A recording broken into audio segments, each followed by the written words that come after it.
알려줬었네요. 자, 오늘 말씀의 제목 다시 한번 고백합시다. 하나님의 뜻을 위한 분리. 아멘. 하나님의 뜻을 위한 분리. 뭔가 나눈다. 나눠서 좋을 일이 있고 나눠서 좋지 않을 일이 있죠. 나눠서 좋을 일은 내 몸에서 또는 내가 어떤 일을 행함에 있어서 그것이 장애가 되고 불편하다면 그것은 분리를 해야만이 되는 일이죠. 자, 하나님께서 아브라함을 부르실 때에 갈대아 우루, 갈대아인의 우루라는 지역에서 하나님이 아브라함을 부르셨죠. 그때는 아버지 데라가 우상을 섬기는 사람이었다라고 성경은 말씀하고 있습니다. 그러니 아버지가 우상을 섬기는 그 밑에서 보고 자란 아브라함도 여전히 그 우상에 대한 굉장히 어떻게 보면 관심도 있었을 게고 그런 삶을 살았으리라고 우리가 추정할 수 있습니다. 그런 가운데 하나님은 결국 셈의 자손인 아브라함을 하나님 사용하시려고 본토 친척 아버지 집을 떠나라. 네 고향과 친척과 아버지 집을 떠나서 내가 내게 지시할 땅으로 가라 라고 했는데 그때의 고향을 떠난 사람은 아브라함만 떠난 것이 아니라 아버지 데라도 함께 떠나게 되죠. 아버지 데라가 떠나게 되는 또 근본 원인 중에 한 가지는 그곳에서 자기 자식 하란이 자기보다 먼저 죽음을 보는 그런 안타까움을 경험하게 됩니다. 여러분 마치 오늘날 이 코로나 바이러스 때문에 애매하게 죽어간 사람들이 참 많죠. 코로나 병원균 때문에 죽은 사람도 많지만 거꾸로 바이러스 백신을 맞아서 죽은 사람도 의외로 많이 있는 걸 보게 됩니다. 굉장히 안타까운 일인데요. 어찌하든 뭔가 가족끼리 헤어진다는 것은 참 안타까운 일인데 그러나 하나님께서는 그런 상황 속에서도 하나님은 아브라함을 선택하셨는데 데라가 자기의 아들이 죽음을 보고 데라도 그 우상의 도시였던 우르를 떠나서 결국 티그리스 강을 상류를 따라 올라가는 그 초생딸 지역이라고 그러는데 올라가서 그곳에 있었던 하란이라는 도시, 그러니 자기 아들의 이름과 그 도시 이름이 같네요. 그렇게 해서 그곳에서 머무르게 됩니다. 그런데 그곳에서 하나님이 다시 아브라함을 부르게 되죠. 아브라함이 하란 땅을 떠날 때에 아브라함만 떠난 것이 아니라 자기 조카 롯도 함께 떠났다. 그 롯이 누구입니까? 고향 갈대아인의 우르에서 죽은 자기 그 누굽니까? 동생입니까? 형입니까? 형이죠? 하란 형의 그 아들이니까 조카죠. 형이 조카 롯과 함께 다시 또 하란 땅에서 떠나게 됩니다. 그때에 아버지 데라는 살았어요? 죽었어요? 살아 있었다고 그랬죠. 아버지가 살아 있었다라고 그랬어요. 왜 그러냐면 그걸 계산해 보면 11장 26절에 데라는 70세에 아브라함과 나홀과 하란을 낳았다라고 그랬죠. 그런데 12장 4절에 아브라함이 하란을 떠날 때 75세였다. 그러면 아버지 데라의 나이는 그때 몇 세였던 거예요? 70세에 아브라함을 낳았고 아브라함이 75세에 하란을 떠났으니까 아버지 나이가 145세였죠. 그런데 11장 32절에 데라는 나이가 205세가 되어 하란에서 죽었더라. 그러니까 205세에 아버지가 죽었으니까 아브라함이 떠날 때는 아버지 데라의 나이가 145세였던 거죠. 그러니까 60년 뒤에 죽은 거예요. 그러니 살아계신 아버지를 두고 다시 하란을 떠나게 됩니다.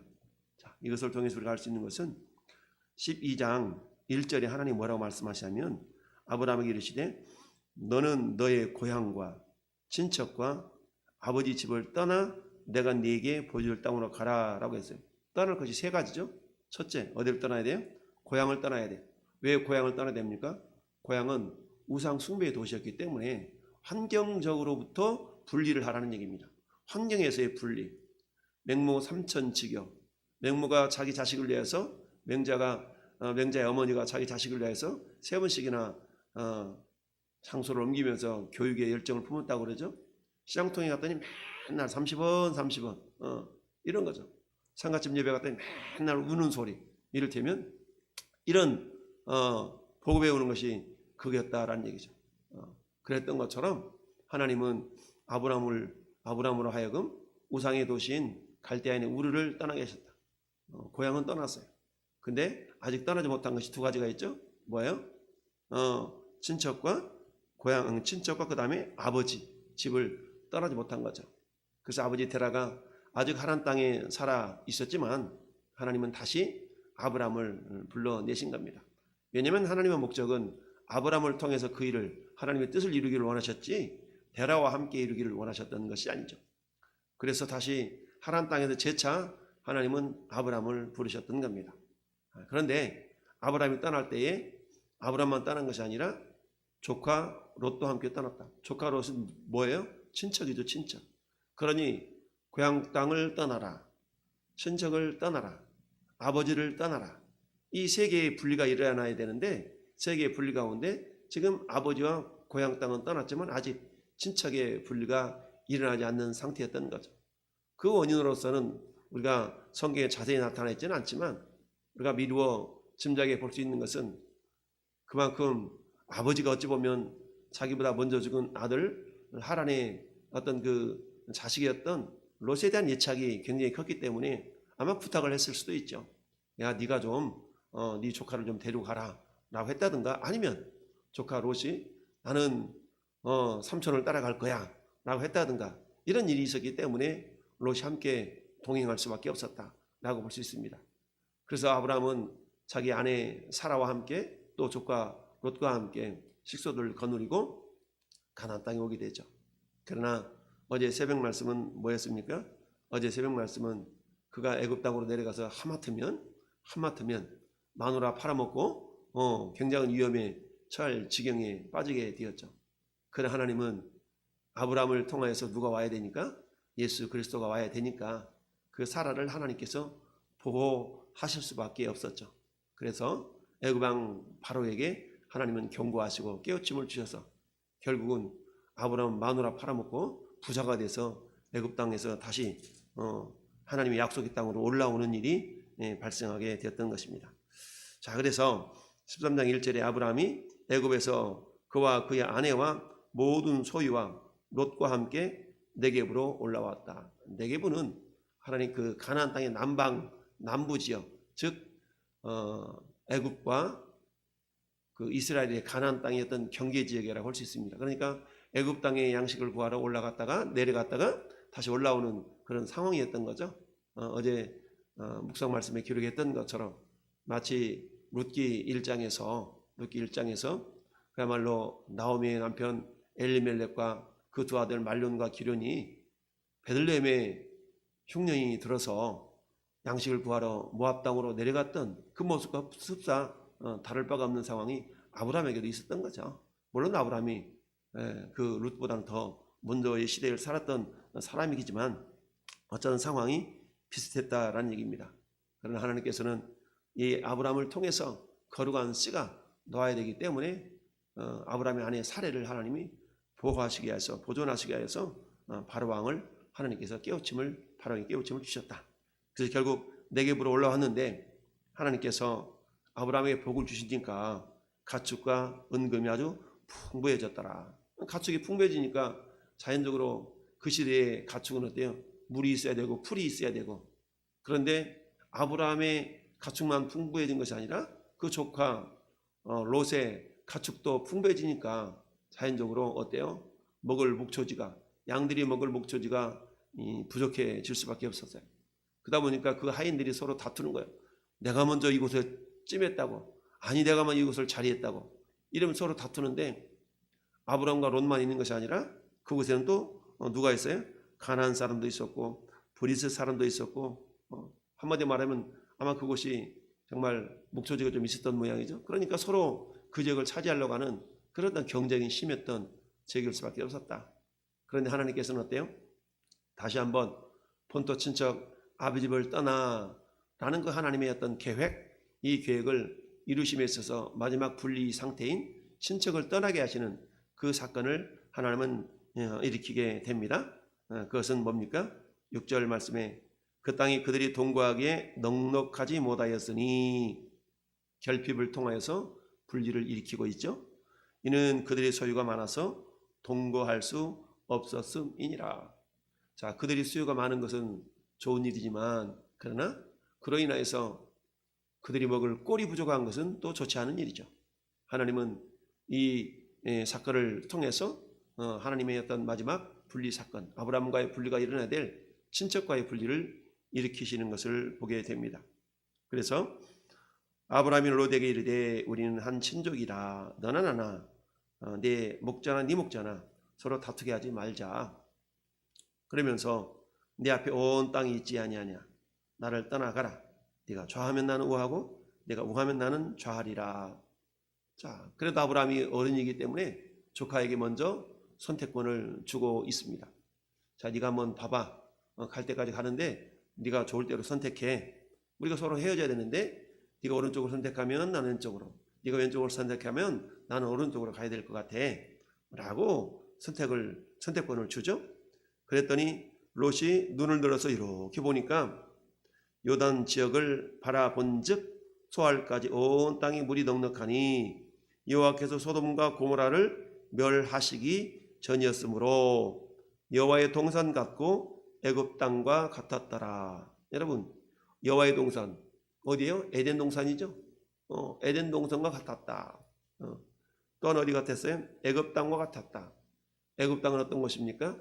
애굽 땅은 나일강변을 말하고 있습니다. 나일강은 몇 년 만에 한 번씩 범람을 하게 되는데 범람을 하면 저 상류부터 내려오는 그 쓰레기에 의해서 그 범람한 그 지역이 옥토가 됩니다. 그래서 굉장히 비옥한 땅이었기 때문에 여기서 말하는 애굽 땅과 같았다라는 말은 비옥한 지역이었다라는 말이죠. 자, 그래서 롯이 눈을 들어 요단강을 바라봤을 때의 그 요단 땅은 그야말로 자기가 살기에 충분한 지역으로 느껴졌다라는 얘기죠. 이게 어떤 모습이에요? 육적으로 보이는 모습입니다. 육적으로 보이는 모습은 이처럼 풍부했어요. 눈에 보기에 굉장히 좋은 땅이었습니다. 그런데 영적으로는 어떤 곳이었어요? 영적으로는 그것이 굉장히 여호와 앞에 악하며 큰 죄인이었더라. 큰 죄인이었더라. 악하고 큰 죄인들이 사는 것이 소돔과 고모라 땅입니다. 여러분, 육적으로 볼 때는 굉장히 좋았어요. 그러나 영적으로 볼 때는 그것이 죄악이 넘치는 땅이었다라는 이야기입니다. 그렇다 그러면 어때요? 그것을 우리가 선택하지 말아야 될 터인데 그런데 롯은 그것을 선택하고 말았죠. 롯이 선택하고 떠날 때 아브라함은 어때요? 그곳에 남아있게 됩니다. 하나님께서 이처럼 아브라함을 통해서 하나님의 선하신 뜻을 이루시기 위하여서 조카 롯을 본토 친척, 고향과 친척과 아버지 집을 떠나라 했던 그 하나님의 어떤 그 절차, 이것이 마지막으로 성취되는 순간입니다. 이제 아브라함은 홀로서 하나님의 뜻을 이루어 가야 되는, 이루어 드려야 되는 그런 중요한 위치에 서 있게 되죠. 자, 하나님께서 오늘 조카 롯을 떠나 보내시면서 우리가 생각해 볼 몇 가지가 있다. 롯의 관점에서 본다 그러면 우리는 어찌 보면 롯과 같은 삶을 살아가고 있는 자일 수도 있습니다. 왜요? 우리가 우리 눈에 보기에 좋을 대로 쫓아 사는 인생은 아닌가. 그 인생은 어떤 인생이었어요? 그건 사사기 400여 년의 인생이 그런 것이죠. 사사시대. 사사시대를 요약하면서 사사기 21장에 성경은 뭐라고 결론을 맺고 있다고 그랬나요? 그 시대에 뭐가 없으므로? 하나님이 없으므로. 그 시대에 왕이 없으므로. 하나님이 왕이시지만 하나님 왕으로 삼지 않기 때문에 그 시대에 왕이 없으므로 자기들의 소견에 좋은 대로 행하였다. 소견은 뭡니까? 자기 생각과 눈에 보이는 대로 이 말이거든요. 그러니까 자기 생각과 자기 눈에 보이는 대로 보기에 좋은 대로 행하였다는 얘기입니다. 이것은 마치 오늘 조카 롯이 10절에 보니까 눈을 들어 요단을 지역을 바라본즉 물도 넉넉하고 그것이 여호와의 동산 즉 에덴 동산 같았고 애굽 땅과 같았더라. 겉모습이 이랬다는 얘기입니다. 그러나 실상 그곳은 어떤 곳이었냐면 여호와 앞에 악하며 큰 죄인이었더라. 그래서 롯이 요단 온 지역을 택하고 동으로 옮겨갔다. 그들이 서로 떠난지라. 동쪽으로 옮겨갔다는 것은 영적으로 말하면 하나님을 떠났다라는 의미가 있거든요. 동쪽으로 갔다는 얘기는. 그래서 롯의 삶은 하나님을 떠난 삶이었고, 아브라함의 삶은 어떤 삶이었어요? 아브라함은 하나님과 동행하는 삶이었다. 아브라함은 가나안 땅에 거주하였고, 왜? 이 가나안 땅이 어떤 곳이요? 하나님이 약속하신 땅이죠. 그러니까 하나님이 약속하신 땅, 그것이 좋고 나쁨을 떠나서 하나님께서 약속하셨기 때문에 그곳에 머물렀던 것입니다. 뭔 말입니까? 아브라함은 가나안 땅에 머무르게 된 그 동기를 육적인 눈으로 바라본 그런 땅이 아니라 영적인 눈으로 바라본 땅이었다라는 것을 우리는 알 수가 있습니다. 마찬가지로 오늘날 우리가 이 시대를 바라보며 이 시대에 살아가게 될 때 우리의 삶의 자세가 어떠해야 될 것인가를 성경은 보여주고 있습니다. 여러분, 우리가 불렀던 찬송가 438장 3절의 가사를 우리는 생각해 볼 수가 있습니다. 높은 산이 거친들이 초막이나 궁궐이나 내 주 예수 모신 곳이 그 어디나 하늘나라. 육신의 눈으로 바라볼 때 황량한 광야를 할지라도 그곳에 우리 하나님이 함께 계신다면 그것이 하늘나라일 수가 있다. 그러나 어때요? 몸은, 육신은 피곤할 수가 있고 육신이 힘들 수가 있죠. 그럼에도 불구하고 그곳에 하나님이 함께 계신다면 그곳이 결국 하나님의 나라다라고 말할 수가 있죠. 그러나 아무리 육신의 눈에 바라볼 때에 여호와의 동산 같고 애굽 땅과 같았던 지역이라 할지라도 하나님의 눈이, 하나님의 시선이, 하나님의 마음이 그곳에 함께하지 않는다면 그것은 오늘 말씀에 있는 것처럼 악하며 죄인들로 넘쳐날 수밖에 없는 그런 곳이 된다라는 것을 알 수 있습니다. 오늘날 우리가 하루하루 우리의 삶 자체가 선택의 삶 아니겠습니까?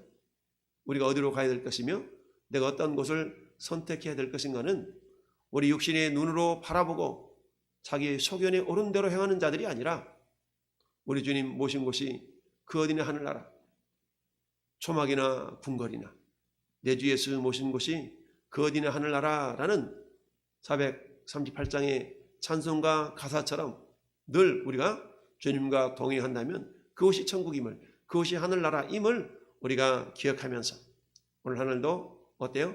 마치 여호수아가 갈렙에게 네가 그 땅을 개척하라. 갈렙이 이 땅을 내게 주옵소서. 그때 약속했던 그 땅을 내게 주옵소서. 내가 개척해 나가겠나이다.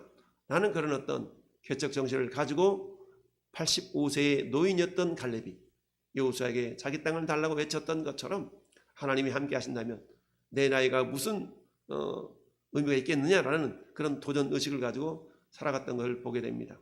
오늘 하루도 우리가 주님과 함께하는, 말씀과 함께하는, 성령님과 함께하는 그런 주님이 동행하시는 삶을 살 때에 내 발걸음들이 결국 어떠한 어려움 속에서도 우리 주님이 함께 하신다면 마침내 그 발걸음을 통해서 하나님의 놀라운 우리 2022년의 비전처럼 새해를 나타내시는 발걸음이 되리라고 믿습니다.